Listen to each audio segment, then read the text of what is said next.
Hey everyone, it's Jalian. This is a bonus episode about the making of Black at Mizzou, Confronting Race on Campus, an audio documentary that was recently released by American Public Media. It provides a window into the community of Black students at the University of Missouri-Columbia and the impact of the Concerned Student 1950 movement. We're going to hear about the process of hosting and producing the documentary from someone that you already know, but are about to get a whole lot more familiar with. My name is Lauren Brown. I'm the co-host and producer of the We Live Here podcast. But this past year, I've been working on a documentary with American Public Media, their Educate podcast titled Black at Mizzou, Confronting Race on Campus. It was an hour-long documentary about the history of the protests at Mizzou and the stories that you didn't really get to see in other outlets. So it talked about Black Mizzou, which is a campus within a campus. Lauren first started working with American Public Media as a freelance producer, visiting Mizzou to collect sound and interviews for the documentary. She brought her unique perspective as a student who was impacted by the Concerned Student 1950 movement and the Black student community that emerged from that. This is an excerpt from the documentary. I would say that fall 2015 is my own personal experience. I don't think I know what a real freshman year college experience is like because mine wasn't like that. So I don't know what an average, ordinary freshman year experience is for somebody that didn't go through what I went through. I saw everything. I was there. I wasn't on the front lines, but I witnessed it, and I witnessed something great. I witnessed something that, empowered me. Lauren's experience with navigating the predominantly white campus and the support she received from the Black student community that was also speaking out against racism at Mizzou would later shape the direction of the Black at Mizzou documentary and prepare her to host the documentary as well. Here's another clip from the documentary where Lauren shares her point of view. I agreed to help these producers do a documentary looking back at that year, but I didn't want to do just another story about protests at Mizzou. The stories I've seen in the news make it seem like a couple of bad things happened out of nowhere.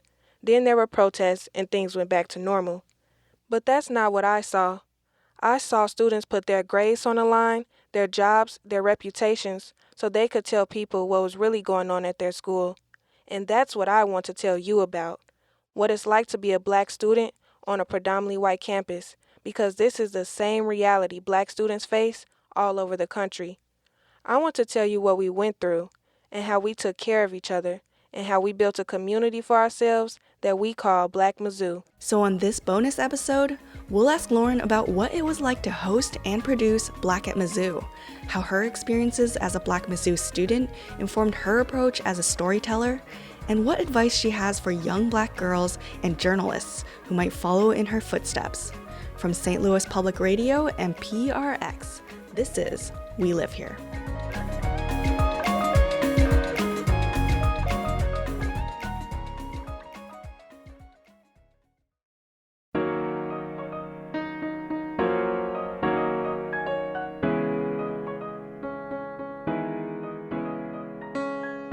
Lauren Brown started at Mizzou in the pre-journalism program with a passion for stories and deep conversation.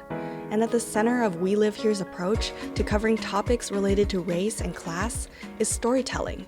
So we started our conversation by asking what being a storyteller means to Lauren. I always love stories. I love documentaries. I love different interviews. I love just the way that they put documentaries together, whether it's video or audio. I've always liked that. And so being a storyteller to me is just finding those stories that can really center around an emotion, a feeling, and it can really make the audience feel something, if that makes sense. I've always felt like documentaries have a way of bringing about happiness, joy, pain, everything all in one. And I feel like this documentary did that. I wanted to show, not just the trials and the bad times, but, the good, bad, and the ugly, and I think this documentary did that. So I really enjoy storytelling because of that factor, the fact that you can put all of these emotions into one thing and you can bring things to light and help people, understand what's going on, whether it's, has something to do with racism, whether it has something to deal with just, other parts of history. I just think stories have always helped, move things forward, push the needle, and stories are always, something that can bring a community, it can bring people together, just like growing up, you read a story before bedtime and things like that. So stories have always been a way to, bring people together and to talk about things and to, you know, um, envision yourself in someone else's shoes to help you understand what they have to deal with on a daily basis. And that's how the Black at Mizzou audio documentary starts, with a scene that puts the listener in Lauren's shoes. And Mizzou has this ritual to start off the school year. There's a row of 6 huge columns on campus. They used to be part of a building. Every year before classes start, all the incoming students meet up at the columns. The marching band's there, professors show up, alumni, and all the new students go running through the columns. When you pass through the columns, you're in. You're a University of Missouri Tiger. You belong at Mizzou. It's a nice ritual and all, but things aren't that simple. Running through the columns doesn't really make you belong at Mizzou.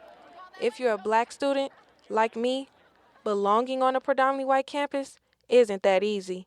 This scene is the start to a conversation that Lauren and her team unfold through the rest of the documentary about what it's like to go to school at a place that says you don't belong, and what happens when students rise up to say enough is enough and begin making a space and community for themselves. Growing up listening to the radio, I've always enjoyed the intimacy of that because, unlike TV, in radio, you get to sit there, have a conversation. You don't have to worry about how you look. You don't have to worry about, pretty much how you're dressed. You just get to sit there and have a genuine conversation with your interviewee about different topics, whether it be, deep conversations or, fun conversations. And I love to sit and just talk with people about, what's going on. How can we find a solution? What's next? And I've always loved that. I've always loved to just, have genuine conversations. And that's why I sit and watch interviews all day, every day. If you ask my friends every time they come in my room, what you doing? Oh, watching interviews, watching a documentary. I just really enjoy that. It's like I'm learning as I'm having these conversations with people, and I'm learning as I'm watching these conversations unfold. She's guided by her experience having conversations to record her family's histories, and she's inspired by wisdom from her elders. I talk to my mom a lot, but also my grandmother. And at one point in time, a little bit before I graduated college, I wanted to do sort of like a documentary like on myself and about my family. And I wanted to learn about, where I came from, what my grandparents went through. And I did an interview with my maternal grandmother, and she talked about, coming from Mississippi and moving to Chicago. And I learned so much from that conversation because I never really sat and realized all of the things that older generations in my family went through just so that I can be where I'm at today. I have an aunt who works in women's and gender studies. She does a lot with, just history, and she loves to talk. And I realized as I got older that I'm a lot like her. And a lot of people in my family tell me that they're like, you're just like your aunt. You're so inquisitive. You're so, you're so open. You love to talk. You love to talk to young people. You love to talk to young girls and be an inspiration. And I feel like I get those qualities from, those people in my family. And, my dad gives me the other side of that. This is the real world. This is the tough things that you have to deal with, and you have to have thick skin. And I have a balance, I have a balance of both. And I think that helps me as a journalist working on race and culture, work. You have to be able to, deal with, stories that may, trigger something. You have to deal with, uplifting stories. And so I think it gave me a good balance to have those people in my life that, taught me, how to own who I am and also know where I want to go. Lauren's personal experiences allowed her to tell the story of the Black Mizzou community from the inside.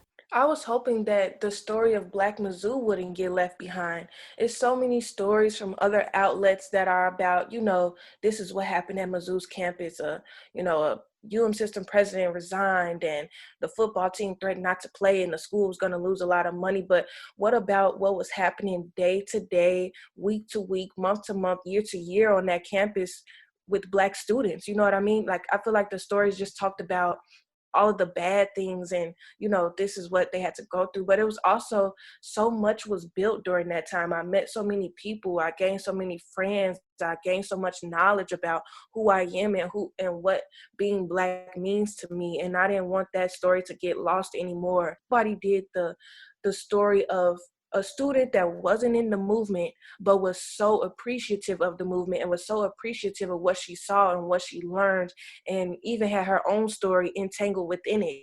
And nobody did that. And I feel like that was a story that would be different. It would be unique and it would be important. And, this documentary is for those students, coming to a predominantly white campus from different states, different areas, and not knowing what's about to hit them.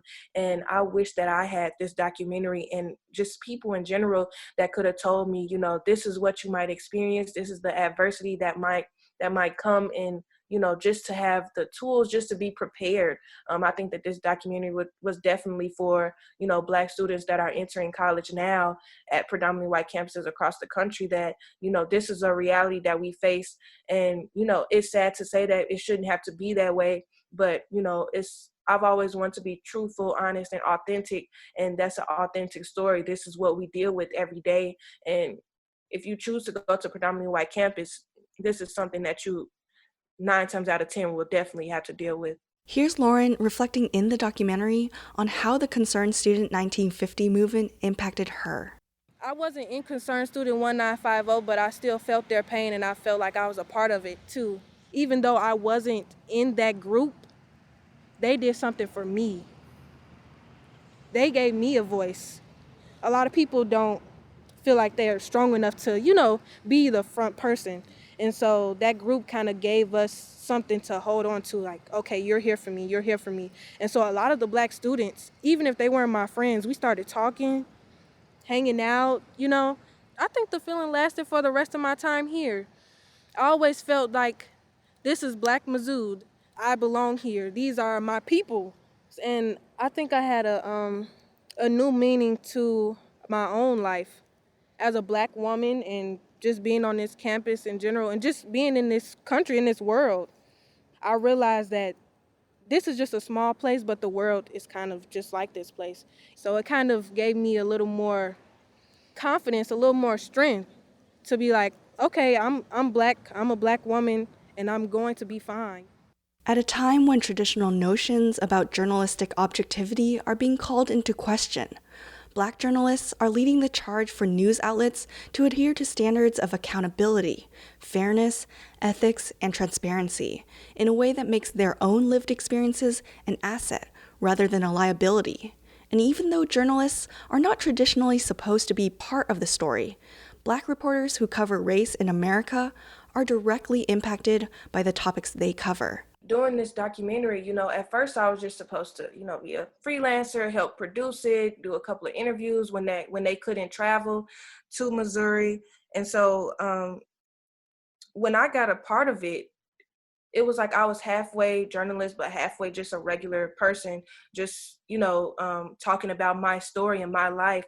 And if I'm talking about my story and my life, then I'm going to be true and I'm going to be honest and I'm going to be authentic. And personal feelings are involved with that because I'm telling my story, what happened to me. And, as a journalist, sometimes you get caught in between, the things that you want to stand up for, the things that you believe in. And I just felt like if I wanted this documentary to be true, then I had to just put my 100% into it and 100% Lauren into it. You know what I mean? I had to talk about those things that happened to me and not be afraid to talk about them and not be afraid to say how it affected me, because that's the real story. That's the true story. That's what I want people to hear. Before we started, I thought about the names of people that, stuck with me. I thought about Mike Middleton. I thought about Marshall. I thought about different professors, and I knew that they needed to be a part of it. I was like, it's no way we can put out this documentary without having these folks in it, because if they stuck in my mind, if they were engraved in my mind, then that means they are important to the Mizzou story and they are important to Black Mizzou. And I knew that we had to interview them. So every person that we interviewed, I either had a personal relationship with them to where, I knew them in some type of way, or they just inspired me in some type of way. They inspired Black Mizzou as a whole. And so I was very cognizant about, who we interviewed. I was very cognizant about where I wanted the story to go, because I already had in my mind the end result of what I wanted it to be. And so I was very cognizant of that the whole time. Lauren's experiences informed the way that Black at Mizzou painted a picture of Black student community and activism on campus, from ambient sound to interviews. As far as the interviews, we just sat and talked about it. We had so many interviews, so many, like that. It got cut down so much. We had a lot of interviews, and it was some great things. It could have been more, but to do the story justice and in an hour, we had to make those hard decisions. We had to think about, okay, what is our angle? What are we trying to tell? And what interviews best support that angle and that, and our mission. And that's how it got cut down. But as far as the sound, it's audio. So you have to paint that picture. You have to be able to have someone envision them being there. And I think that went into the writing, that went into my voicing and hosting the documentary, especially for the homecoming parade. I talked about, what was happening as I was watching it. When I watched it the first time, I talked about how I saw the tears on their faces, the pain in their voices, and I heard the cracks in their voices because they were so hurt and so so in pain and so in shock, because the UN system president at the time just smiled at them. And I had to do that with the voicing. I had to help push that sound along so that it was like you were there. And that's something that, you have to work on constantly as a host, as a writer, because you have to make sure that when you're writing for the ear. And it was hard at first, but we got through it. We talked about it a lot. We had multiple changes. We had multiple, meetings. But at the end of it all, we thought that each part of audio, also just different clips from news stations, we thought that was important too, because it was like, this is what was told on, CNN and ESPN and all these different outlets, but this is what they didn't get. This is what they didn't see. And so it was kind of that contrast between the two of like, this is what's out there already, but this is what you need to know. This is a story that you need to know. And so I think the audio did a great way of like, showing that contrast. She collected audio from joyous moments like Black Mizzou homecoming. There are actually 2 homecomings at Mizzou. It's been that way since the late 80s. Black students felt left out of the university-wide homecoming celebrations for years, so they made their own. This past fall, I went back to Mizzou for homecoming. I'm currently at the Black Mizzou homecoming tailgate at the Black Culture Center on campus. And this event is for a lot of Black students to come and hang out and convene and kind of have something for themselves. There were a couple hundred people there, freshmen and alumni, just dancing and laughing and talking about old times. When you're at a predominantly white institution like this one, you tend to lose those kind of moments where people can understand you. I talked to Marquise Jones. When you get moments like this, you got to cherish them because they're rare to come by. It feels great. I also talked to Tierra Stevens. The weather's good, the black feels good. This is my song that's coming on right now, so you have to get back to me. So is this like a unity song, like swag surf? Like how would you describe it? When this song comes on, everybody comes together, whether you don't like one another, whether that person is not your friend or not, and you put your arm around that person and you go from side to side, and it's lovely.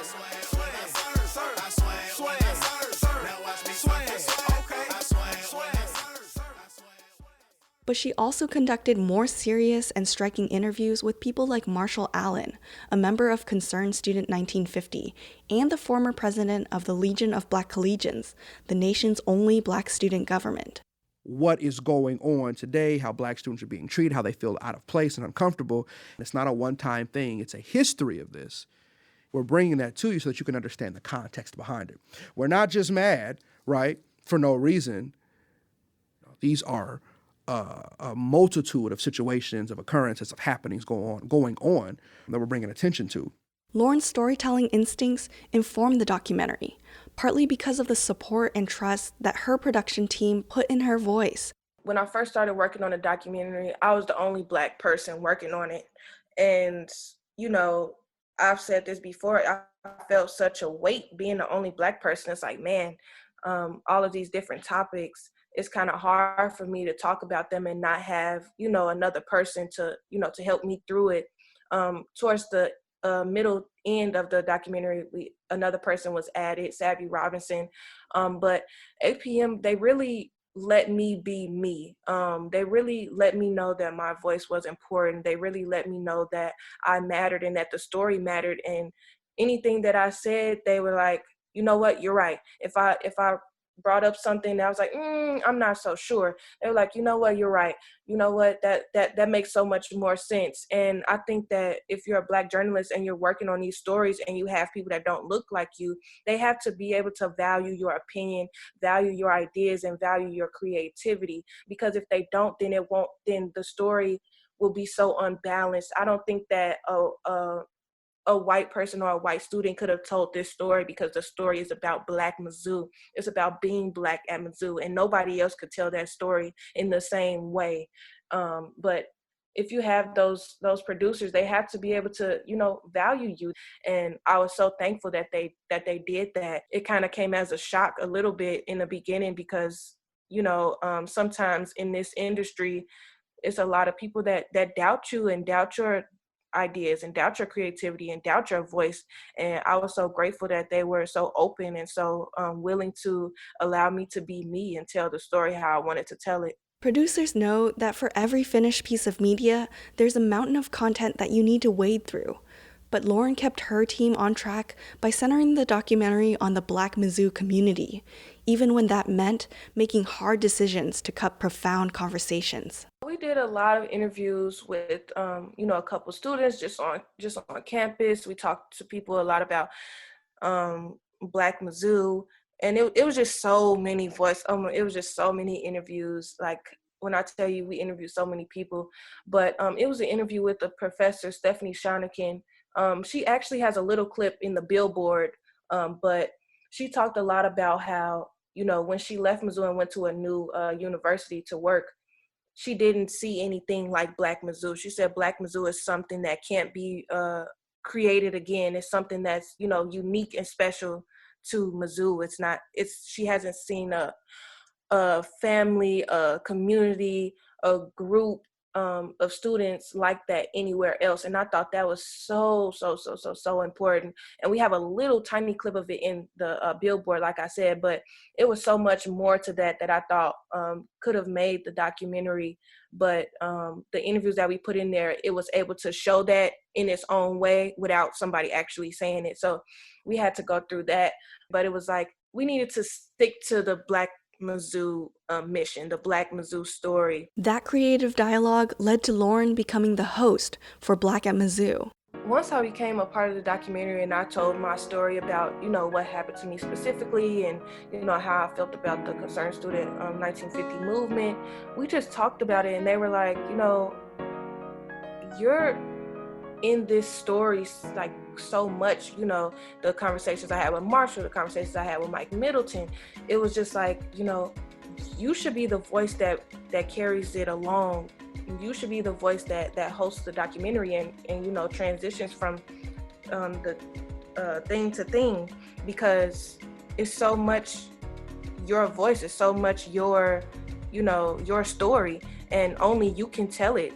You know what I mean? And I thought about it, and I was like, because I wasn't so sure at the time. I was just an associate producer. I hadn't really hosted many things besides things that I've done in college. And so I was just unsure about it at first. And then, we did a couple of run-throughs. But like I said before, they were so patient, they were so kind, and they were so, uplifting about, no, you sound good, you sound great. Like, this is good, it's working, it's good. And I really needed that reassurance at that time. And I'm so thankful that I did decide to do it, because, it really gave me a boost of confidence and to believe myself, way more. So I'm really glad that I took that opportunity. Lauren's experience with hosting and producing Black at Mizzou represents a major step in her calling to be a storyteller, but it hasn't come without its challenges. So up next, we ask Lauren the lessons she learned while producing the documentary and what advice she has for young Black girls and journalists who may follow in her footsteps.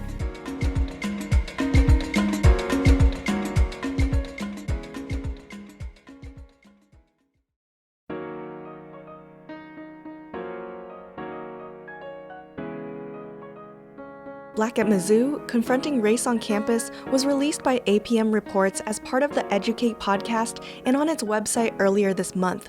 Immediately, Lauren received a flood of positive feedback from Mizzou alum, professors, and teachers. A lot of Black Mizzou grads have been, mentioning me on Twitter. I've been getting a lot of emails, but a lot of people have been saying, yes, that's the story. Yes, Black at Mizzou. I remember sitting in a black hole. I remember these things. I remember, the LBC homecoming. I remember going to these events. I remember, how good I felt to be in those spaces that were just for us. And we didn't have to worry about, feeling uncomfortable. We didn't have to worry about feeling, unsafe. A lot of people also mentioned me that weren't Black, on Twitter saying, I'm glad that you told this story. I never knew about this. And I'm glad that I did because now I can, play it for my kids. And a lot of professors and teachers have been mentioning me saying, oh, this is great, for my students, for a lot of educators. And so I've been really empowered by what people have been saying. And a lot of people have been telling me, such a great host. You did such a good job reporting on this. You did such a good job with the interviews. And, that's very uplifting. That's very empowering for me to hear, just getting started in this field and already experiencing so many things already. I've only been out of school for a year and I've experienced so much, but I think that it is going to help me in the future. And I've just been hearing a lot of great things. My parents, they think I'm semi-famous because I did a video when it played on the radio. But also, my mom was like, I'm really proud of you for, telling your story and, standing up for what you believe in. And also, just being okay with the things that you went through and who you are. She was like, I've always seen that in you, and just seeing it come to life is just, such a good feeling. And, my dad, like I said, he always gives me the real. He was like, this is what I've been waiting on. I've been waiting to see this. He was like, I've always known it was in you. I've always known you could do this. I've always known you could withstand these things and you can deal with the adversity. And so I just think that, a lot of people have been, just showing me so much love and support and just letting me know that it was such a powerful documentary. Mike Middleton sent me a personal email and just said he's listened to it multiple times and it was so outstanding. It was so moving. And, that was good for me to hear because this is what I did it for. And I remember I made a tweet. I said, I wanted to tell a different story. I wanted to tell, the trials and triumphs, but also the love that we have for one another. And at the end of the tweet, I said, I hope I did that with a heart. And, it's been getting so many retweets and likes. People have been telling me like, yes, you did that. Even people that I work with now at St. Louis Public Radio, they've been telling me, you did such a great job. It was so good to hear your voice. It was so good to hear your story. And, that's just been, really good and really moving. But making the documentary wasn't easy. Lauren conducted interviews on tough topics and painful experiences, some of which directly impacted her. And as a producer, she had to make hard decisions about what would stay in the documentary and what would be left behind. I knew I was on the right track because every time I felt like we were getting too lost in Mizzou, like the protests and, what the chancellor is trying to do and what this person is trying to do. Every time we got too far into that lane, I just thought about it. I was like, no, we got to reel it back. We have to reel it back. It's about Black Mizzou. It's about the Black students. It's about, you know, what we did, what we were able to accomplish, but also, you know, what we were able to do for each other. And I just had to reel it back every time, because it's like, I don't want to hear about, you know, the administrators or what the administrators think. We always hear about that. They always get, you know, recognition. They're always the source. You know, I didn't want them to be the source this time. I wanted us to be the source. I wanted Black Mizzou to be the source. I wanted Black students to be the source. And, you know, every time it got, you know, lost, I had to reel it back, like, no, this is about us. This is for us, you know, because a lot of times we don't get that. We don't get that opportunity. We don't get the opportunity to tell our own stories. It's always somebody trying to tell it for us. And I didn't want that to happen this time. I wanted us to tell it. I wanted us to be involved in it. And I wanted us to feel like we can, you know, have something for ourselves. I didn't want it to get lost anymore. I didn't want the Mizzou story to get lost anymore. I wanted, you know, something that Black students could be proud of, that Black Mizzou could be proud of. And every time I was like, oh, I really don't want to mess this up.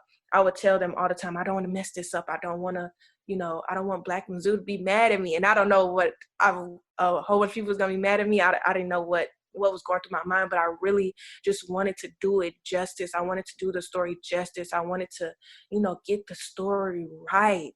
You know, it's so many times where the story is just lost. The story's, you know, one-sided and things of that nature. And I wanted to, you know, get the story right. And I wanted to make Black students at Mizzou proud. I wanted them to feel like, you know, I've always thought Black Mizzou meant this to me, and now I realize that it does. Now I know that I'm not the only one that feels this way about Black Mizzou. And, you know, when I talk to a lot of my friends and people that I went to school with, you know, they say the same thing about, you know, how Black Mizzou made them feel, because that's all we had. That's all we had. That's literally all we had. While producing the documentary, Lauren grew as a journalist, as a storyteller, and developed her public voice while holding herself accountable to Black Mizzou students and alum.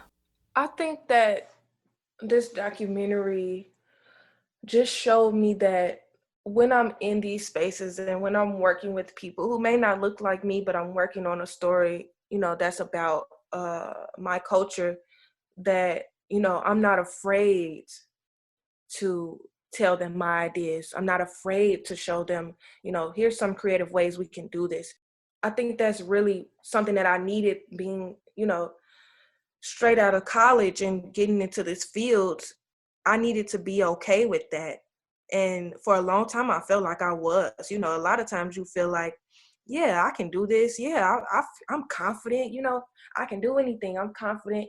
And I felt like this documentary gave me so much reassurance for, you know, all of the ideas that I have in my mind, all of the things that I want to do. Oftentimes I felt like, you know, is public media for us? Is it for Black folks, you know? And this documentary helped me know that, you know, when an opportunity comes, I have to, you know, take it head on. And I couldn't be afraid, because this was just the perfect situation. It was the perfect situation for me. And I didn't know it at the time. I was like, oh, I'm just doing this freelance job. I didn't think too much about it. But going through the process, I really learned that, you know, this is an opportunity for me. This is an opportunity for me to show that Black voices matter in public media. This is an opportunity for me to show that, you know, I matter, that my voice matters, especially in a time like this with you know, a new uprising. I felt like this documentary helped me, you know, reassure myself that this is what I'm supposed to do, that I'm a Black journalist. I'm proud to be a Black journalist, and nobody can tell me that I can't do this anymore because I've done X, Y, and Z. So when I come in a space, when I'm in, you know, a place where I might be the only Black person, I might be the only Black journalist, I have the confidence to say, I belong here too. You know, I shouldn't feel like I don't belong. And I think going through this documentary and working with, you know, individuals that, you know, uplifted me and was like, yeah, your voice matters. Like, what? Like, of course, you know? And, you know, that was something that was good for me as a journalist, to be, you know, more confident in the stories that I want to tell, And I think that really helped me as far as, just being confident in being a journalist, not so much, journalism practices and things like that. I've already known those things. I know those things. It was the other side of it that I needed to learn. It was the side of it of, not letting the world or certain people, places, things, tell you what your value is. I wouldn't make it that far if I always felt like I didn't deserve something, and I felt like this gave me something to say, like, you know what? Yeah, I deserve this and so much more. Many of the lessons that Lauren learned through producing Black at Mizzou are lessons that aren't taught in journalism classes. They're hard-won in a predominantly white field. So I asked Lauren what advice she has for young Black girls who are aspiring to be part of a new generation of journalists and storytellers. I'm still kind of learning it. I've always felt like, conversations really help me. Like I said earlier, I've always loved to talk and have conversations. So that's really what's helped me get my feelings out, is just talking about them, just talking about it head on. Like, this is how I feel. This is what's bothering me, whether it's with the team that I'm working with, or whether it's with, family or friends. That's what's always helped me unravel the thoughts in my head, or the insecurities that I may have, or, trauma or triggers. When you're talking about different things every day with, you're balancing two jobs that talk about kind of the same subject matter.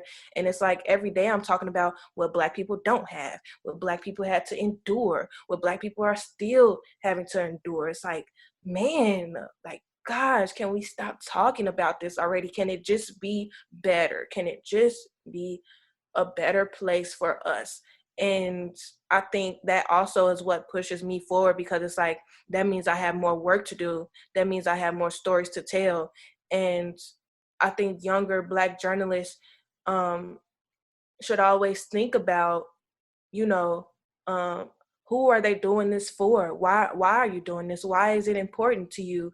And that's what's helped me. So I feel like that will also help them when they know their value, when they know what they're here for, what they're doing these things for, then it will make things so much easier, because every time you feel down, every time you get, upset or emotional about something, it's like you just snap right out of it. Like, this is what I'm doing this for. I have to do this. This is, this is my duty. This is my, a lot of times in 2015, a lot of things they would say, this is my duty to fight for my freedom. And I feel like whenever I put out a story and I get feedback, it's like, yes, that's why this is important. That's why I'm doing this. And so I've always had to, value myself. For one, you can't come into this field without valuing yourself and your voice and your ability as a journalist, but also knowing that, I do this for older generations.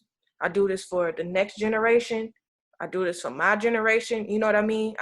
I know who I do this for, and I know why I'm doing it. And that's what pushes me every day to go out and tell these stories in an authentic way. Even though Lauren is at the start of her career, her experiences with hosting and producing Black at Mizzou while producing We Live Here have given her perspective and wisdom that she could give to her freshman year self, who was just beginning her journey at Mizzou. I feel like I would say to her, everything will be okay in the end. And that this moment in time, this adversity, this time that you're dealing with so much pain and struggle and, hard times, that it won't last forever. And that it's okay to step out there and, show the world who you are. It's okay to, speak up for what you believe in. It's okay to show people who Lauren is. It's okay to do that. Like I said before, I felt so small, but now I would tell myself, if you want to be a part of this, go out there and go do it.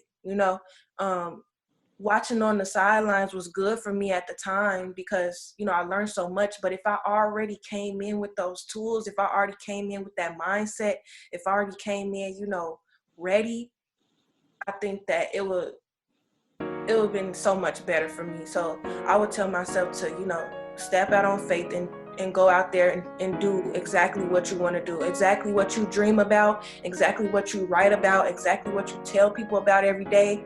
Go out and do it. And don't be afraid of, falling, or don't be afraid of, the doubters. Don't be afraid of rejection.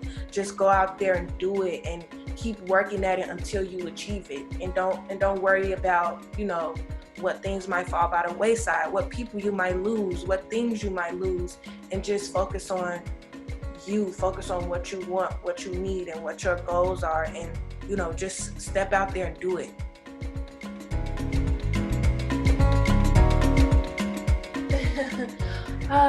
What's carrying me through?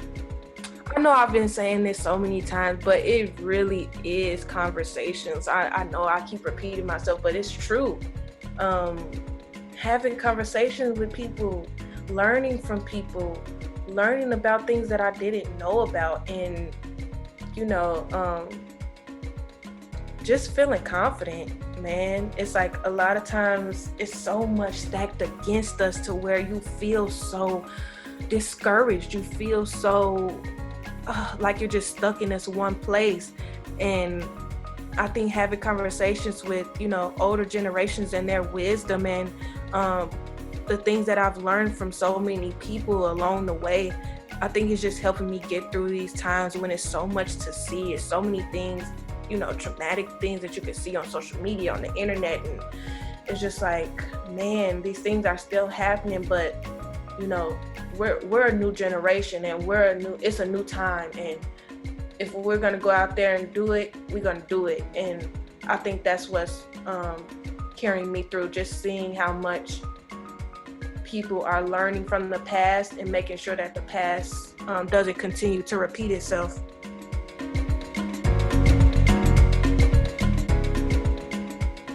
Black at Mizzou, Confronting Race on Campus from APM Reports is out now on the Educate podcast from American Public Media, everywhere you get podcasts. You can also find it online at apmreports.org.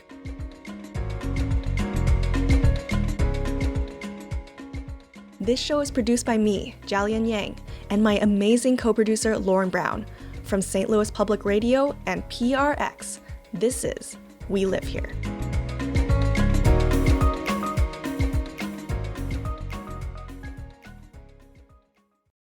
Support for this podcast comes from the Corporation for Public Broadcasting.